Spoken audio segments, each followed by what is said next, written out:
Hello বন্ধুরা, সবাই কেমন আছো? অনেকদিন পরে তোমাদের সঙ্গে আর একটা ভিডিও নিয়ে চলে এসেছি। আজকে রান্না বান্না দেখাচ্ছি না, আজকে একটু অন্যরকম ভিডিও নিয়ে এসেছি। তো আমার ঠাকুরের আলমারিটা কাঠের আলমারি ছিল, পেছন দিক দিয়ে ওগুলো একদম নষ্ট করে দিয়েছে।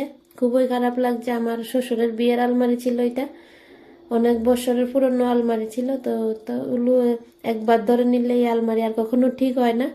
তো আমরা এখন বাদ দিয়ে একটা গডরেজ আলমারি নিয়েছি, গিরিরাজ থেকে নিয়েছি।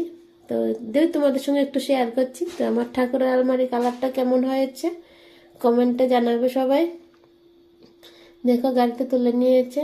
আর ত্রিপুরাতে তো যে ঠান্ডা পড়েছে আর কি বলবো, তোমাদের সঙ্গে তো আর ভিডিও শেয়ার করতে পারছিলাম না।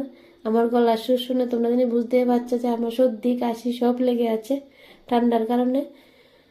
তো আজকে সিম্পল ভিডিও তোমাদের কেমন লেগেছে কমেন্টে জানাবে সবাই। সবাই পাশে থাকবে। দেখা হবে নেক্সট ভিডিওতে। টাটা সবাইকে।